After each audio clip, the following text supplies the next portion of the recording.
If you look at the way in which regulation is evolving in a number of countries where the regulatory regime is fused, there is a need, especially in the smaller countries like Singapore and Hong Kong, where the monetary authority does everything.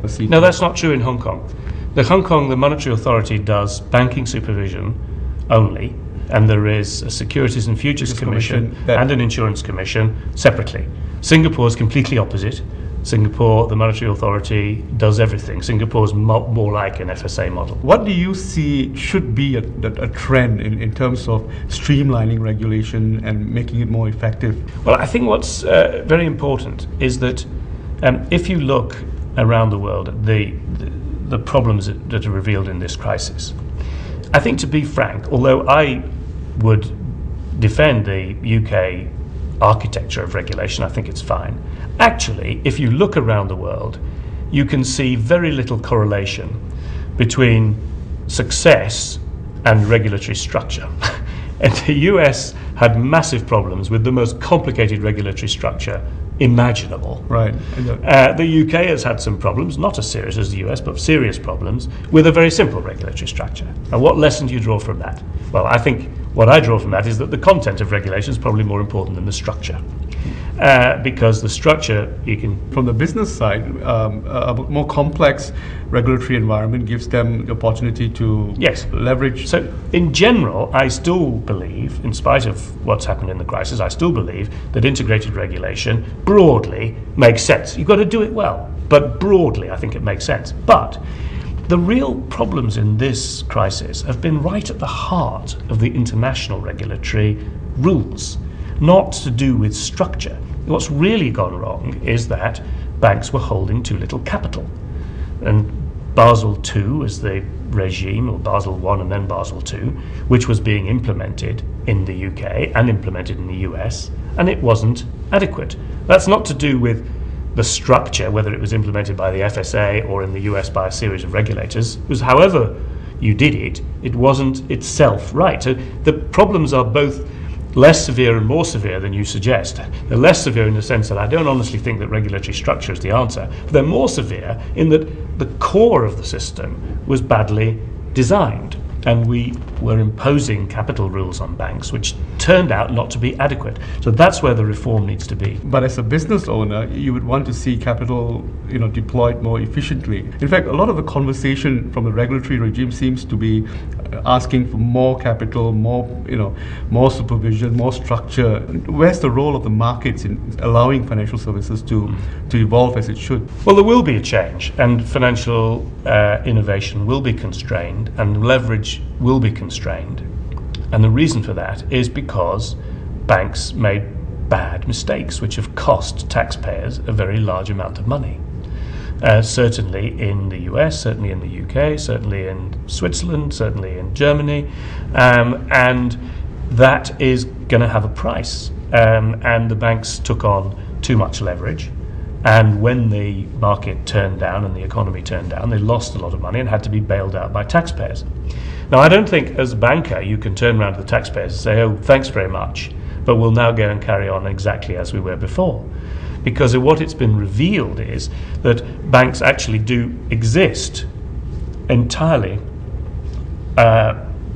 benefiting from the existence of this safety net, if you like, provided by the taxpayer. Now, as a result, I think the taxpayers now discovered, whoops, it turns out that we actually underwrite these guys, and therefore we're going to have a bit more interest than we had in the past in precisely what they do with their money and how much risk they take. So I think it's just inevitable that there will be higher capital requirements and there will be lower leverage in the banking system in the future.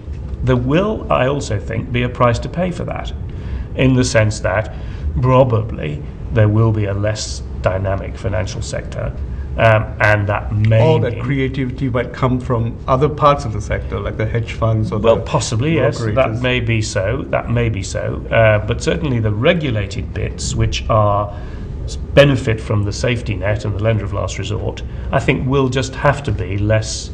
There will be less leverage in that system in the future.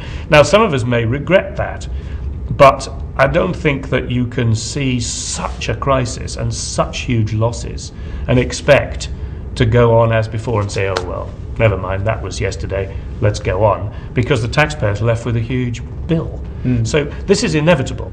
Now, the challenge is to make sure that we calibrate the system such that it's safer than it was, but that we don't kill off all the innovation and all the flexibility and everything else. And that's really where the debate is. But I don't think there's any point in saying there is no debate about making these banks safer. Forget that. That's going to happen. The question is, how far do we go? Coming back to the question of the structure of regulation, do you see the UK bringing the FSA back into the Bank of England? No, I don't think so. The government certainly has no intention of doing so. There's no way the FSA would be brought back into the Bank of England, because the Bank of England would never be a conduct of business regulator. I can't imagine it. So there is some argument in the Conservative Party for putting banking supervision back into the Bank of England, but they're not quite sure what they mean by that, I don't think. This government will not make that change. Okay. Having said that, a number of countries around the world, especially the emerging markets, are in a transitionary phase. You're an advisor to the Chinese CBRC, which itself reports to the PBOC, the People's Bank of China. And there is a securities regulator, there's a banking regulator, and there is a insurance regulator in China. Do you see an FSA model evolving over a period of time for countries? Well, it's not quite right to say the CBRC reports to the People's Bank. I mean, it came out of the People's Bank, but the chairman of the CBRC reports to the Vice Premier Wang Qishan, just as the People's Bank does. The key, I think, in terms of regulatory structure, is to look at the structure of the markets rather than the structure of regulation, and the regulatory structure must match the market structure. Now, in China at the moment, banking, securities and insurance are still quite separate. A bank can't buy an insurance company. A bank can't buy a brokerage, but for example. Insurance companies have been trying to buy into banks. Yes, but they're separate. And banks and securities. The question will come up at some point. It will come up at some point. If that happens, if they decide that they want to allow these mergers, which we have in the UK, for example, then I think the regulatory structure will need to be reviewed, because you will then have institutions that are across both. So that's the point about the UK's model, was that we allowed banks to own insurance companies and vice versa, and therefore to have them regulated separately didn't seem to make a lot of sense, and that's why we brought it together. So it's about devising a regulation structure which matches the market structure. For the moment, the Chinese regulatory structure matches the Chinese market structure. I don't think there's a strong argument for changing it. If they decided to allow much more flexibility in the market, then I think at the very least you would need to strengthen coordination between the regulators and maybe bring them together.